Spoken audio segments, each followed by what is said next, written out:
ओम नमो भगवते वासुदेवाय नमः।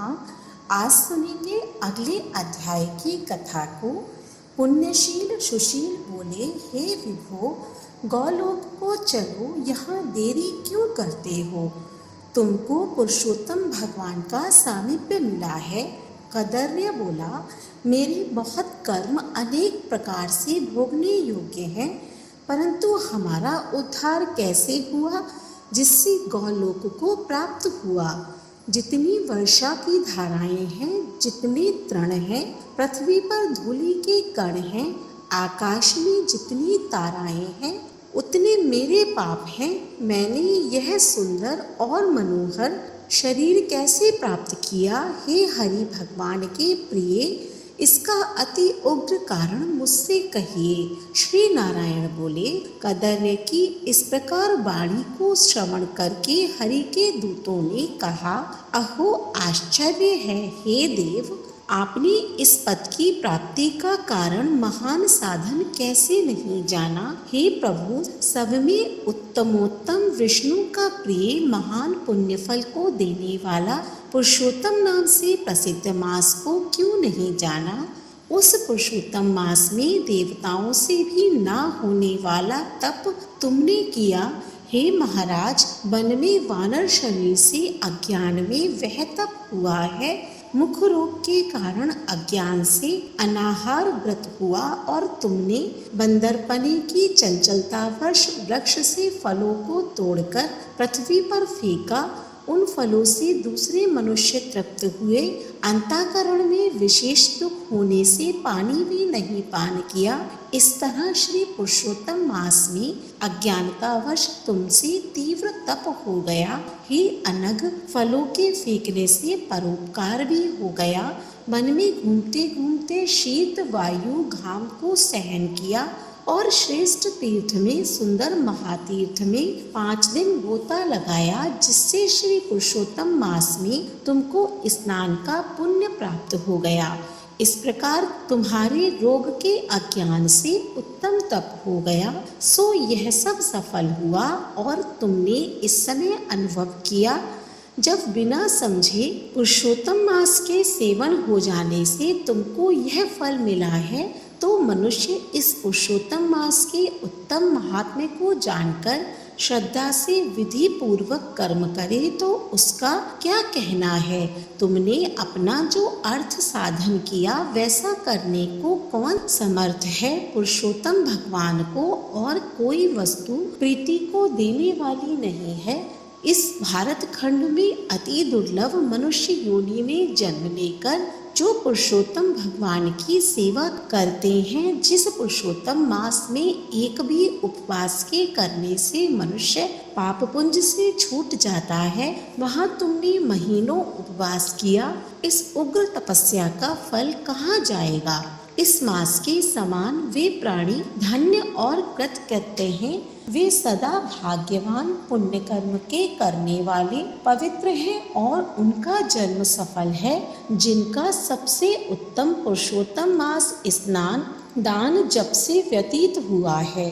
श्री पुरुषोत्तम मास में दान, पितृ कार्य, अनेक प्रकार के तप, ये सब अन्य मास की अपेक्षा कोटि गुण अधिक फल देने वाले हैं। जो पुरुषोत्तम मास के आने पर स्नान दान से रहित रहता है, उस नास्तिक पापी शठ धर्मध्वज खल को धिक्कार है। श्री नारायण बोले, पुण्यशील और सुशील से वर्णित अपने अदृष्ट को सुनकर चकित होता हुआ कदर्य प्रसन्न हो रोमांचित हो गया। तीर्थ के देवताओं को नमस्कार कर बाद में कालंजार पर्वत को नमस्कार किया और वन के देवताओं को तथा गुल्म लता वृक्ष को नमस्कार किया। बाद में विनय से युक्त हो विमान की प्रदक्षिणा कर मेघ के समान श्यामवर्ण सुंदर पीतांबर को धारण करके वह कदर्य विमान पर सवार हो गया। संपूर्ण देवताओं के देखते हुए गंधर्व आदि से स्तुत और किन्नर आदियों से बार बार बाजा बजाए जाने पर इंद्रादि देवता ने प्रसन्न होकर मंद पुष्प वृष्टि को करते हुए उसका आदर पूर्वक पूजन किया। फिर आनंद से युक्त योगियों को दुर्लभ गोप गोपी गौओं से सेवित रास मंडल से शोभित गौलोक को गया। जरा मृत्यु रहित जिस गौलोक में जाकर प्राणी शोक का भागी नहीं होता है, उस गौलोक में यह चित्र शर्मा पुरुषोत्तम मास के सेवन से गया। व्याज से पुरुषोत्तम मास के सेवन से बानर शरीर छोड़कर दो भुजाधारी मुरली हाथ में लिए पुरुषोत्तम भगवान को देखकर बहुत प्रसन्न हुआ। श्री नारायण बोले, इस आश्चर्य को देखकर समस्त देवता चकित हो गए और श्री पुरुषोत्तम की प्रशंसा करते अपने अपने स्थान को गए। नारद मुनि बोले, हे तपोधन, आपने दिन के प्रथम भाग का कृत्य कहा। पुरुषोत्तम मास के दिन के पिछले भाग में होने वाले कृत्य को कैसे करना चाहिए? हे बोलने वालों में श्रेष्ठ, गृहस्थ के उपकार के लिए मुझसे कहिए, क्योंकि आपके समान महात्मा सदा सबके उपकार के लिए विचरण करते रहते हैं। श्री नारायण बोले, प्रातः काल के कृत्य को विधि पूर्वक समाप्त कर बाद मध्याह्न में होने वाली संध्या को करके तर्पण को करें। देव, मनुष्य, पशु, पक्षी, सिद्ध, यक्ष, सर्ष, दैत्य, प्रेत, पिशाच, नाग, ये सब जो अन्न की इच्छा करते हैं, वे सब मेरे से दिए गए अन्न को ग्रहण करें। फिर पंच महायज्ञ को करें, उसके बाद भूत बलि को करें और काक कुत्ता को श्लोक पढ़ता हुआ बलि देवें। इस प्रकार कहकर समस्त भूतों को पृथक पृथक बलि देवें। फिर विधि पूर्वक आचमन कर प्रसन्न होकर श्रद्धा से अतिथि प्राप्ति के लिए गौ दुहने के समय तक द्वार का अवलोकन करें। यदि भाग्य से अतिथि मिल जाए तो बुद्धिमान प्रथम वाणी से सत्कार करके उस अतिथि का देवता के समान पूजन करें और यथाशक्ति अन्न जल से संतुष्ट करें। फिर विधि पूर्वक सब व्यंजन से युक्त सिद्ध अन्न से निकालकर भिक्षु और ब्रह्मचारी को भिक्षा देवे। सन्यासी और ब्रह्मचारी यह दोनों सिद्ध अन्न के मालिक हैं। इनको अन्न न देकर भोजन करने वाला चंद्रायण व्रत को करे। प्रथम सन्यासी के हाथ पर जल देकर भिक्षानन्न देवे तो वह भिक्षानन्न मेरु पर्वत के समान और जल समुद्र के समान कहा गया है। सन्यासी को जो मनुष्य सत्कार करके भिक्षा देता है उसको गोदान के समान पुण्य होता है। इस बात को यमराज भगवान ने कहा है। फिर मौन होकर पूर्व मुख बैठकर शुद्ध और बड़े पात्र में अन्न को रखकर प्रशंसा करते हुए भोजन करें। अपने आसन पर अपने बर्तन में एक वस्त्र से भोजन नहीं करें। स्वयं आसन पर बैठकर स्वस्थ चित्त प्रसन्न मन होकर जो मनुष्य अकेला ही अपने कांसे के पात्र में भोजन करता है तो उसके आयु, प्रज्ञा, यश और बल ये 4 बढ़ते हैं।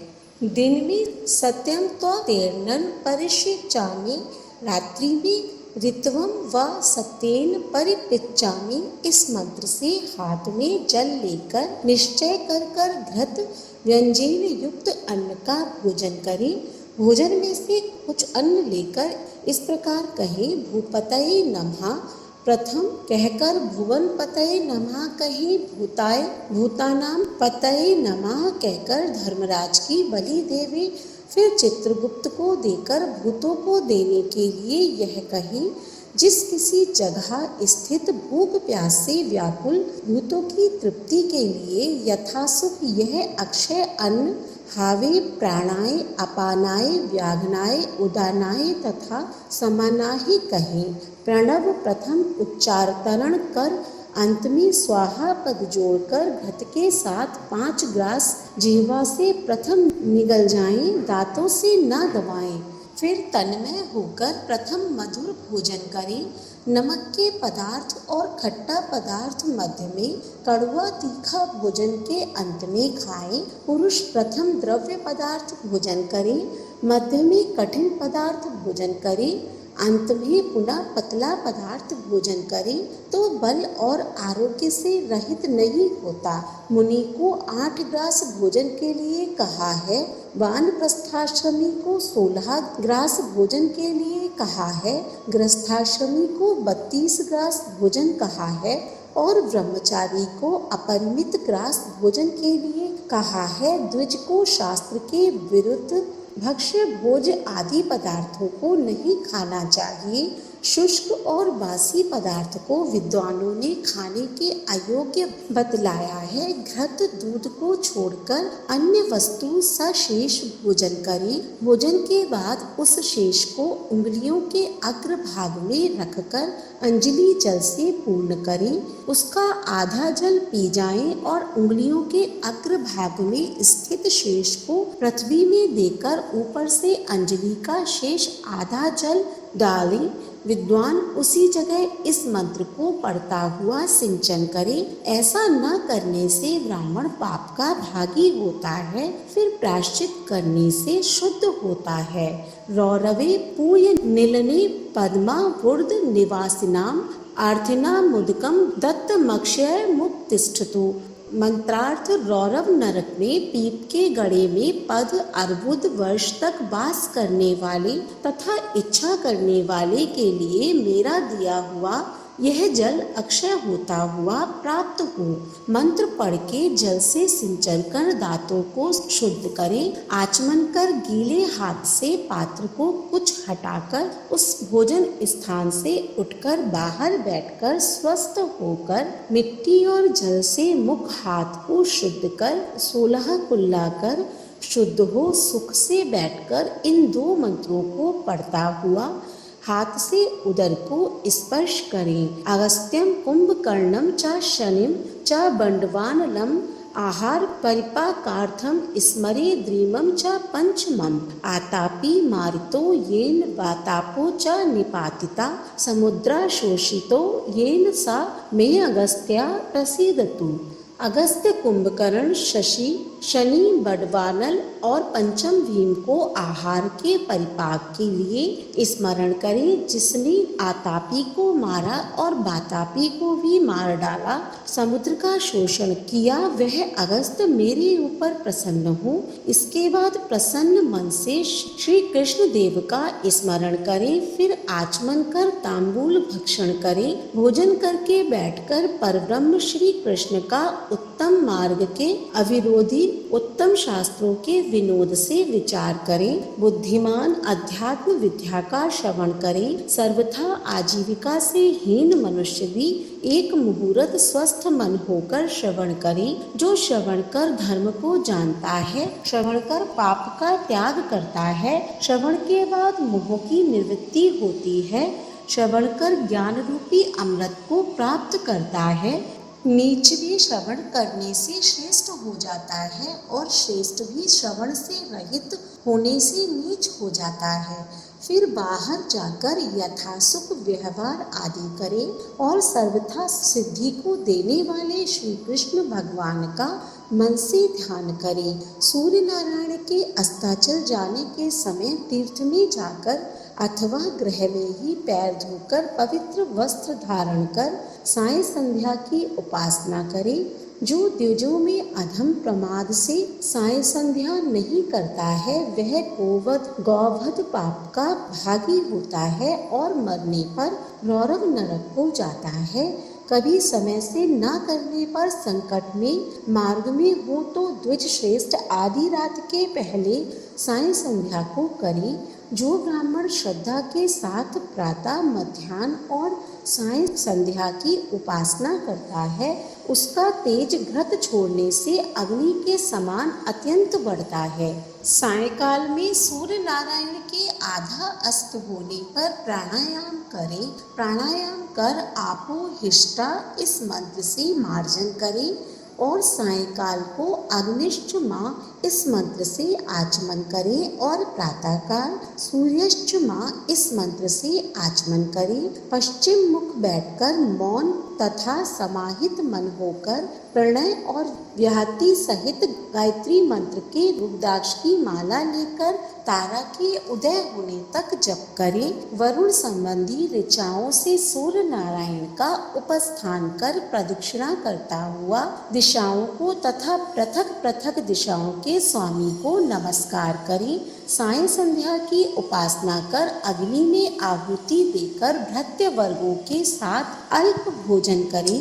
बाद कुछ समय तक बैठ जाएं। सायंकाल और प्रातःकाल भोजन की इच्छा नहीं होने पर भी वैश्वदेव और बलि कर्म सदा करना चाहिए। यदि नहीं करता है तो पातकी होता है। शाम को भोजन कर बैठने के बाद गृहस्थाश्रमी हाथ पैर धोकर तकिया सहित कोमल शैया पर जाए। अपने गृह में पूर्व की ओर सिर करके शयन करे। ससुर के गृह में दक्षिण की ओर सिर करके शयन करे।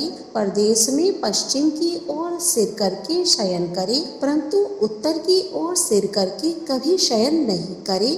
रात्रि सूक्त का जप करे और सुखशायी देवताओं का स्मरण कर अविनाशी विष्णु भगवान को नमस्कार कर स्वस्थ चित्र हो रात्रि में शयन करे। अगस्त्य, माधव, महाबली, मुचुकुंद, कपिल, आस्तिक मुनि ये 5 सुखशायी कहे गए हैं। मांगलिक जल से पूर्ण घट को सिर के पास रखकर वैदिक और गरुड़ मंत्रों से रक्षा करके शयन करें। ऋतुकाल में स्त्री के पास जाएं और सदा अपनी स्त्री से प्रेम करें। व्रती रति की कामना से पर्व को छोड़कर अपनी स्त्री के पास जाएं। प्रदोष और प्रदोष के पिछले पहर में वेदाभ्यास करके समय को व्यतीत करें। फिर दोपहर को शयन करने वाला ब्रह्म तुल्य होने के योग्य होता है। यह सब प्रतिदिन के समस्त कृत्य समुदाय को कहा। गृहस्थाश्रमी भली भांति इसको करे और यही गृहस्थाश्रम का लक्षण है। अहिंसा, सत्य वचन, समस्त प्राणी पर दया, शांति, यथाशक्ति दान करना गृहस्थाश्रम का धर्म कहा है। पर स्त्री से भोग नहीं करना, अपनी धर्मपत्नी की रक्षा करना, बिना दी हुई वस्तु को नहीं लेना, शहद मांस को नहीं खाना, यह 5 प्रकार का धर्म बहुत शाखा वाला और सुख देने वाला है। शरीर से होने वाले धर्म को उत्तम प्राणियों को करना चाहिए। श्री नारायण बोले, संपूर्ण वेदों में कहा हुआ यह उत्तम चरित्र गृहस्थाश्रम का लक्षण है। हे मुनि, इसको लोक के हित के लिए संक्षेप में लक्षण के साथ आपसे मैंने अच्छी तरह कहा। इति श्री वृन्नारदीये पुराणे पुरुषोत्तम मास महात्म्ये 39 अध्याय हरिशरणम। जय जय श्री राधे। अगले अध्याय का श्रवण करने के लिए हमारे चैनल को सब्सक्राइब करें और आज का अध्याय पसंद आया हो तो कमेंट बॉक्स में ओम नमो भगवते वासुदेवाय नमः अवश्य लिखें। धन्यवाद।